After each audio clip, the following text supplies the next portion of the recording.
Foco e procrastinação. Existe uma relação entre esses dois pontos. Por que eles são tão comuns nas pessoas? Bom, frequentemente, praticamente 90% dos mentorados nas minhas mentorias de alta performance cerebral, de biohacking científico, a falta de foco, o problema de foco e procrastinação estão sempre presentes. Agora, uma pergunta interessante é: existe uma relação neurobiológica entre esses dois pontos? Você vai entender neste vídeo agora qual é a relação e se existe. Mas antes de eu entrar na explicação neurobiológica, eu quero que você entenda o seguinte, que geralmente passa despercebido. Não é só um problema de foco. Às vezes eu encontro pessoas nas mentorias, por exemplo, e acreditam que é só uma falta de foco que tem que melhorar. Não é só uma procrastinaçãozinha. A falta de foco e a procrastinaçãozinha, ela está roubando o seu faturamento, ela está roubando o seu carro novo, eles estão roubando as suas férias, eles estão roubando você ter uma longevidade, ter saúde, eles estão roubando você ter mais tempo de vida, eles estão roubando suas metas e sonhos. Então entenda, não é só falta de foco e a procrastinaçãozinha. Isso impacta diretamente na tua vida em vários aspectos.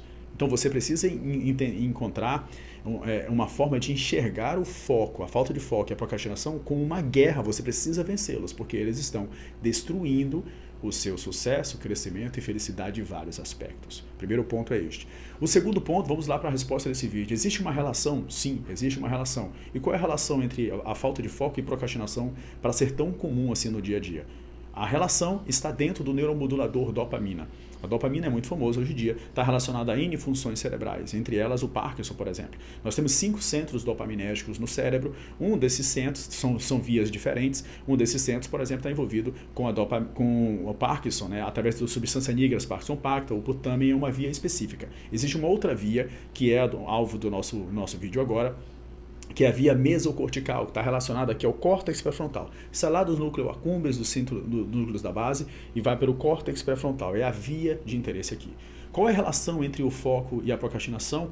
É a utilização da dopamina. No caso do TDAH, existe, segundo essa hipótese, uma baixa da dopamina. Com a dopamina baixa, o nosso controle executivo, que acredita que fique nessa área aqui, ele não consegue fazer o malabar e o controle dos outros dois sistemas para que nós tenhamos a nossa capacidade de foco. Beleza? Essa é a relação. Na procrastinação, também existe a relação com essa mesma via aqui, mesocortical, com essa via, onde nós precisamos ajustar os ciclos dopaminérgicos e o que nós fazemos com esse ciclo.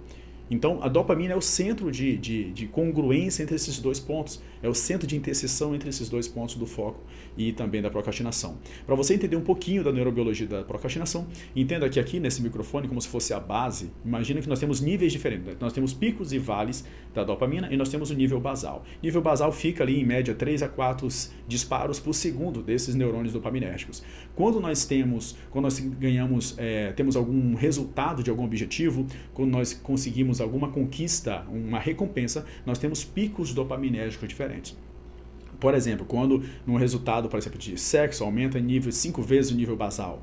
Alguns jogos, por exemplo, videogame, entre outras coisas, aumenta cerca de 5 vezes. Mas a cocaína, por exemplo, aumenta o pico em até 100 vezes, pode aumentar, de 10 a 100 vezes. Então entenda que o prazer vai gerar um pico de dopamina. Agora, um outro ponto muito importante sobre o ciclo dopaminérgico da neurobiologia é que todo pico vai gerar um vale. Todo pico vai gerar um vale. E aí, o que é a procrastinação de maneira simplista e rápida aqui para você entender? É que você tem alguns objetivos, você recebe alguns momentos de prazer aqui no seu comportamento, só que quando vem o vale, depois desse pico de prazer, nesse vale dopaminérgico, em vez de você utilizar esse vale como propulsão para fazer o que tem que ser feito, ou seja, estudar para uma prova ou fazer a atividade do trabalho, esse vale ele gera um desconforto irracional. Ele gera um desconforto em você. A baixa dopaminérgica gera um desconforto. O que você faz então? Você preenche com microcomportamentos. Você começa a ler um outro livro, você liga para alguém, você começa a lavar a louça, você vai fazer uma outra atividade, você inventa de fazer qualquer outra coisa para não ficar aqui sentindo essa dor irracional. Mas aqui mora um dos grandes problemas. Você está treinando o seu cérebro a ser sempre o procrastinador, porque ele está aprendendo como é que você faz isso. Ele aprende como é que você desenvolve metas, como é que você bate metas e o que você faz quando está abaixo aqui do nível de dopaminérgicos. Entenda então que a procrastinação é o quê? Quando você sente o prazer racional da baixa da dopamina, você cria microcomportamentos para você não sentir essa baixa. Esse microcomportamento gera prazerezinhos e disfarça essa baixa dopaminérgica. Mas o que acontece? Você não faz o que deveria ser feito, que está aqui na frente como meta. Imagina uma meta mais distante, passar numa pós-graduação, terminar uma faculdade, concluir algum trabalho específico, eles estão distantes, dá mais trabalho você bater. Então você aqui na baixa dopaminérgica, você gera microcomportamentos. Entendeu basicamente? Tentei simplificar aqui da maneira mais rápida possível, você entender um pouquinho do ciclo dopaminérgico. Como é que pode se tratar, então, esses dois pontos, o foco e a procrastinação? Bom, o foco é aumentando os níveis de dopamina. Você tem dois caminhos basais, que é aumentando os níveis de dopamina através de neurosuplementação e também de ferramentas interface mente e corpo, interface corpo e mente, na verdade. Então, você usa ferramentas comportamentais para elevar também o nível de dopamina. No caso da procrastinação, existem dois alvos centros. Primeiro, é você treinar o teu cérebro, os picos dopaminérgicos da maneira correta. Existe como você elevar os picos dopaminérgicos e deixá-los por 4, 5 horas com algumas técnicas, corrigindo. Então, a primeira coisa é elevar os picos dopaminérgicos. Segunda coisa é elevar os níveis basais de dopamina para o nível correto. Então, você, por exemplo, vício vai elevar o nível basal de dopamina.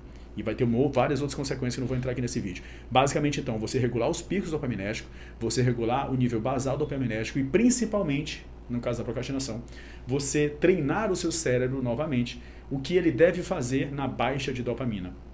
Em vez de procrastinar e fazer coisinhas, você vai aplicar técnicas e ferramentas aqui para aumentar ainda mais o vale e fazer com que esse vale dopaminérgico faça você fazer o que tem que ser feito. Então tem esses três alvos centrais básicos que eu falei nesse vídeo.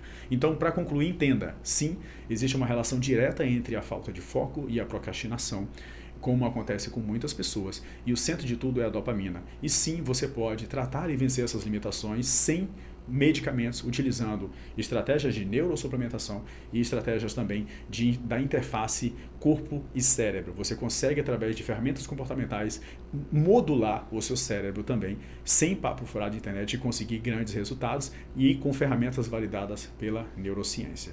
Espero que tenha ficado claro para você. Se você não se inscreveu ainda no meu canal aqui, clica aqui no sininho. Primeiro, se inscreva no canal, clica aqui no vídeo se você gostou e deixa seu comentário, que vai ser um prazer imenso poder te ajudar nos próximos vídeos também. Toda semana tem vídeo novo aqui, beleza? Um forte abraço.